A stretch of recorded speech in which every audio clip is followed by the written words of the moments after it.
विठ्ठलाच्या पावनभूमीत आमदार बच्चूभाऊ कडू यांचे जल्लोषात स्वागत। जिल्हा परिषद सदस्य चरणराज चौरेंकडून फेटा बांधून भव्य सत्कार।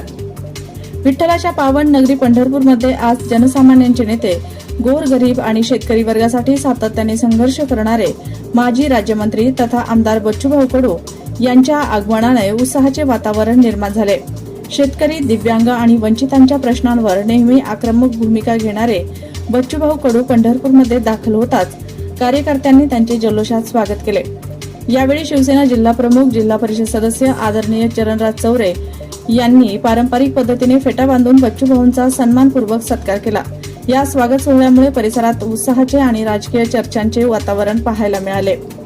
लोकांच्या प्रश्नासाठी लढणारे नेतृत्व एकत्र आल्याने कार्यकर्त्यांमध्ये नवचैतन्य निर्माण झाल्याची भावना उपस्थितांनी व्यक्त केली। या प्रसंगी माळशिरसचे आमदार उत्तमराव जानकर, बाबासाहेब कोकाटे, वेंडूरचे माजी सरपंच देवदास चौरे, संभाजी नाना चौरे तसेच शिवसेना नेते आशिष बापू आगलावे यांच्यासह अनेक मान्यवर उपस्थित होते। पंढरपूरच्या पावनभूमीत पार पडलेल्या या स्वागत सोहळ्यानं राजकीय आणि सामाजिक क्षेत्रात विशेष चर्चांना उधाण आलं असून शेतकरी आणि वंचितांच्या हक्कासाठी लढणारं नेतृत्व एकत्र आल्याने कार्यकर्त्यांमध्ये मोठा उत्साह पाहायला मिळत आहे।